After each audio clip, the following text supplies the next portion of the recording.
नमस्कार सभी साथियों को, मैं पंकज शर्मा व्यक्तिगत आवाज़ चैनल के माध्यम से आज 25 मार्च 2025 को आप सभी कर्मचारियों के मुद्दे को लेकर हमारी मुख्यमंत्री श्रीमती रेखा गुप्ता जी से मिलने जा रहा हूं और आशा करता हूं हम सभी कर्मचारियों की जो मांगे हैं, जो मांगे सारी की सारी मैं दे के आया हूं और आज फिर उन मांगों को अवगत कराने जाऊंगा, उन समस्याओं को अवगत कराने जाऊंगा।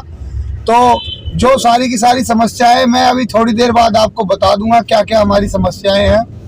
और देखो, काम होना ना होना सिर्फ मैंने पहले भी कहा सरकार के हाथ में, मेरे हाथ में नहीं है, परंतु कोशिश कर रहा हूँ और करता रहूँगा। जब तक कोशिश करता रहूँगा तब तक सरकार हमारी मांगों पर पूरा सहयोग करके उन्हें पूरा नहीं करती, हमारी समस्याओं को पूरा नहीं करती है, तब तक मैं भाई कोशिश करता रहूँगा। बाकी काम हो या ना हो मेरे हाथ में नहीं है, सभी को पता है, आप सभी को। तो भाई अभी मैं घर से निकल चुका हूँ और पहुँचता हूँ, देखता हूँ क्या होता है भाई वहाँ पे। तो दोस्तों, मेरी मुलाकात हमारी मुख्यमंत्री श्रीमती रेखा गुप्ता जी से हुई मात्र 1 मिनट के लिए, क्योंकि आज बजट सत्र था और बजट सत्र में पेश करने के लिए उन्हें जाना था। तो इसलिए सभी बातों को मैं दे चुका था हमारी मुख्यमंत्री जी को और उन्होंने मुझे बताया कि मैंने सभी मांगों को पढ़ लिया है आपकी और 2-4 दिन में आपको बुलाऊंगी, इस मुद्दे पर बैठ के मैं बात करूंगी। तो बजट सत्र में भी कहा गया कि दिल्ली के अंदर तकरीबन 13,000 करोड़ रुपए का बजट दिल्ली की परिवहन व्यवस्था के लिए दिया गया है। अब देखते हैं हम कॉन्ट्रैक्ट कर्मचारियों के लिए इस बजट में से कितना हिस्से में आता है, क्योंकि पिछले कई सालों से 200 रुपए की शर्ट ने, 200 रुपए की केजरीवाल की शर्ट ने 2,000 करोड़ से भी ज्यादा के घाटे में डीटीसी को पहुंचा दिया। तो ये घाटा भी दूर करने के लिए बजट पास किया गया। 2,000 तो छोड़ो, 13,000 करोड़ रुपए के समथिंग बजट हो गया पास और पूरी दिल्ली के लिए 1 लाख करोड़ रुपए का बजट पास किया गया।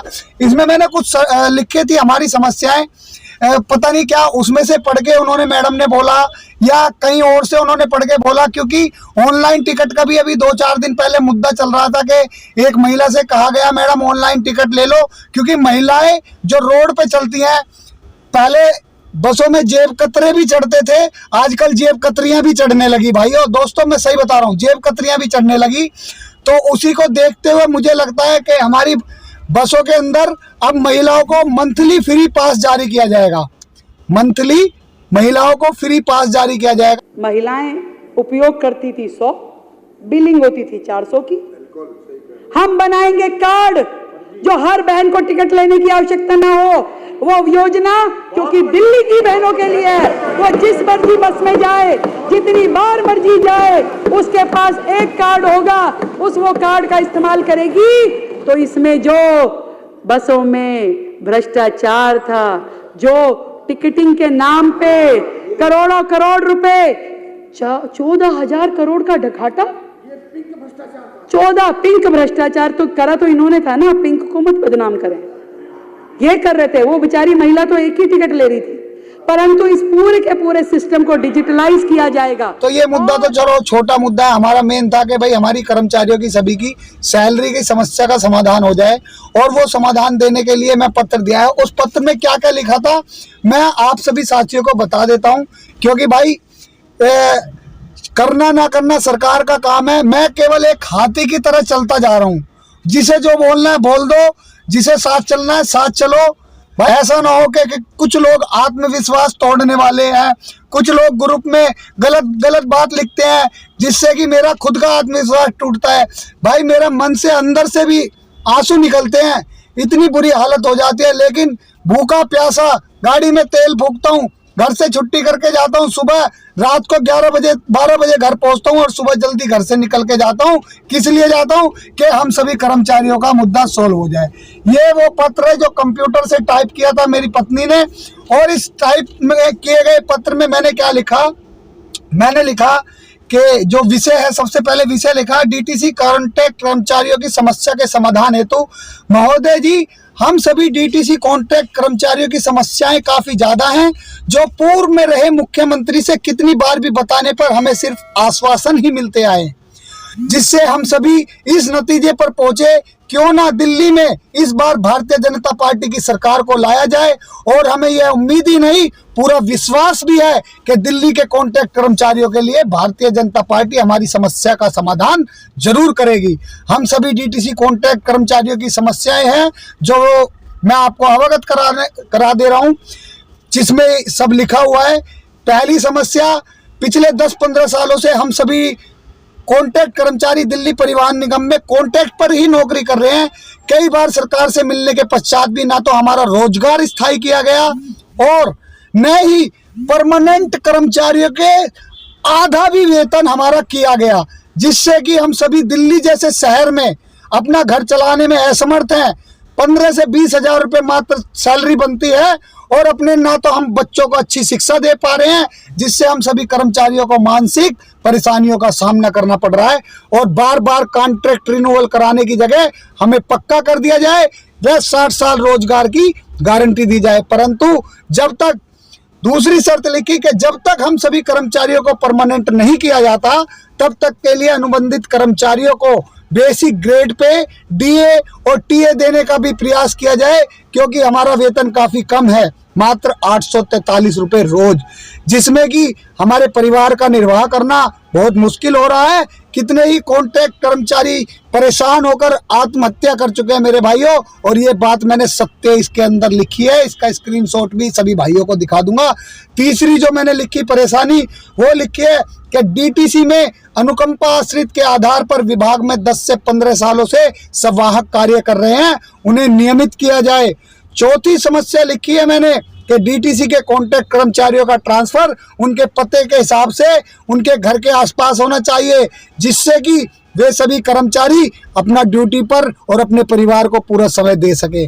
डीटीसी के पांचवा लिखा है मैंने, डीटीसी के विभाग में कॉन्ट्रैक्टर और ड्राइवर कंडक्टर पर बिना किसी जांच पड़ताल के छोटी छोटी बातों पर आर्थिक दंड लगाया जाता है, जिसमें हम सभी कर्मचारियों का काफी शोषण हो रहा है और इसे बंद कराने की कृपया करें। छठा मैंने लिखा है, अगर डिपो में दिल्ली के कई डिपो ऐसे हैं जिनमें स्टाफ की कमी है, अगर उन डिपो में स्टाफ की कमी है तो जो हमारे कर्मचारी साथी पिछले कई सालों से अपनी ट्रेनिंग पूरी करके बैठे हैं, तो उन सभी साथियों का को भी मौका दिया जाए। और सातवीं मैंने जो समस्या लिखी है वो लिखी है कि परिवहन विभाग में पहले स्टाफ बसें चलती थी जो सुबह जल्दी और देर रात को हमारे चालक साथियों को और कंडक्टर साथियों को उनके स्थान पर पहुंचाती थी, परंतु हमारे दिल्ली परिवहन विभाग की तरफ से वे बसें बंद कर दी गई हैं, उन्हें फिर से चलाया जाए।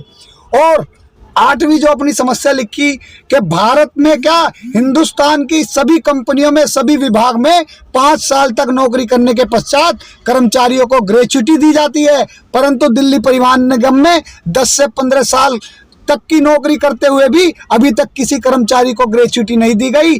और अगली जो समस्या लिखी है मैंने कि आने वाली सभी इलेक्ट्रिक बसों में दिल्ली परिवहन निगम की बसें लाई जाएं और इन दिल्ली परिवहन निगम की बसों पर दिल्ली परिवहन निगम के चालक भी लगाए जाएं। तो आशा करता हूं ये सभी आने वाली बसों में जल्द ही डीटीसी के चालक भी लगाए जाएंगे। और समस्या मैंने दो समस्या और हैं कि कॉन्ट्रैक्ट कर्मचारियों को मेडिकल की सुविधा दी जाए। और 11वीं जो समस्या है वो लिखी है मैंने, दिल्ली के अंदर डीटीसी की इंटर स्टेट बस चलाने का भी प्रयास किया जाए। जो डीटीसी का घाटा है वो घाटे में न जाकर निगम के रेवेन्यू में बढ़ोतरी होगी और डीटीसी की छवि पूरे हिंदुस्तान में रोशन हो जाएगी दोबारा से, क्योंकि पूरे हिंदुस्तान में डीटीसी का भी पहले नाम था जो अब इस आम आदमी पार्टी की सरकार ने मिटा करके रख दिया। और आखिरी जो समस्या लिखी है वो मैंने लिखी है कि डीटीसी के सभी डिपो में सफाई कर्मचारियों को मात्र 4 घंटे की ड्यूटी पर रखा गया है, जिसके बदले में उन्हें मात्र 348 रुपये रोज मिलते हैं। साथ ही पिछली आम आदमी पार्टी की सरकार ने उनका दिवाली का बोनस भी देना बंद कर दिया, उसे पुनः दोबारा शुरू करा जाए और डीटीसी कर्मचारियों को भी एक प्रकार का स्थायी रोजगार दिया जाए। और ये सारी मैंने मुख्य शर्तें लिखी हैं, इनमें कोई अगर चेंज हो गया हो तो भाई मैं माफ़ी चाहता हूं, क्योंकि मेरे में जितनी हिम्मत जितनी ताकत बोलने की है वो बोल चुका, और जितनी मैं लिख सकता था अपनी समझ से परे भी जाकर मैंने वो में बातें लिख दी, क्योंकि हर कर्मचारी की समस्याएं हैं, बहुत सारी समस्याएं, लेकिन ये मुख्य मैंने समस्याएं लिखी हैं। और इसके अंत में मैंने लिखा है कि आशा करते हैं हम हमारी इन सभी समस्याओं का आशा करते हैं आप हमारी इन सभी समस्याओं का हल करने का प्रयास करेंगी, जिससे कि हम सभी का विश्वास आपकी सरकार पर बना रहे। और जिस प्रकार पिछली सरकार ने हम सभी डीटीसी के कॉन्ट्रैक्ट कर्मचारियों का शोषण किया है, उससे आप भली भांति अवगत हैं, जिसका नतीजा ये हुआ कि हम सभी कॉन्ट्रैक्ट के कर्मचारियों ने इस बार एक होकर बीजेपी सरकार को मौका देने का निश्चय किया। हम सभी को पूर्ण विश्वास है कि आप हमारे विश्वास पर खरा उतरेंगे। धन्यवाद। आप सभी के आपके प्रयासों की प्रतीक्षा में डीटीसी के समस्त कॉन्ट्रैक्ट कर्मचारी। धन्यवाद साथियों। ये भी सारे के सारे मुद्दे मैं अपनी मुख्यमंत्री जी को दे आया हूँ और आने वाले 2-4 दिन में दोबारा हमारी मुलाकात मुख्यमंत्री जी से होगी, तो इन मुद्दों को मैं दोबारा अवगत कराऊंगा और उनसे 1 मिनट्स ऑफ मीटिंग लेकर के आऊंगा। इन मिनट्स ऑफ मीटिंग में बताया जाएगा कि हम इन कर्मचारियों का समस्या का कितना निवारण करेंगे और कब क्या अभी हाल फिलहाल में कर दिया गया है। देखो बजट तो काफ़ी सारा पास हो गया है, लगभग 13,000 करोड़ रुपए, जो काफ़ी होता है हम सभी कर्मचारियों के लिए। लेकिन मुख्य जो परेशानी है वो हम सभी कर्मचारियों की परेशानी जो है अपने परिवार का चलाने में मुश्किल हो रहा है, ये हमारी मुख्य परेशानी है। तो डीटीसी के अधिकारियों से भी विनती है, भाई हमारी बात सुन लो, हम बड़े दुखी है, परेशान है, बहुत ज़्यादा परेशान है। हम सभी कर्मचारियों की बात सुनो और सभी कर्मचारियों से आशा करता हूँ वीडियो को पूरा अवश्य देखें। और ये वीडियो हमारी सरकार, हमारी मुख्यमंत्री, हमारे परिवहन मंत्री पंकज सिंह के पास में और हमारे उप मुख्यमंत्री जो है क्या नाम है परवेज साहब सिंह जी के पास में और हमारे डीटीसी के अधिकारियों तक के पास में, सभी के पास ये वीडियो पहुंचे। और सभी साथी भाई तो अपने छोटे भाई पंकज शर्मा का सहयोग करें और सहयोग ये होगा कि आप इस वीडियो को देखिए और शेयर करिए ज़्यादा से ज़्यादा, यही मेरे लिए सहयोग होगा। क्योंकि बहुत से साथी भाई कहते हैं कि इसमें YouTube से कमाई हो रही होगी, लाखों करोड़ों रुपए कमाई नहीं आ रही। भाई 10-20 रुपए आते हैं, आके देख लेना, जिस भाई को भी देखने हो। ठीक है भाई। और बोलते बोलते गला दुख गया। धन्यवाद सभी साथियों को, वीडियो को शेयर करें। धन्यवाद भाई।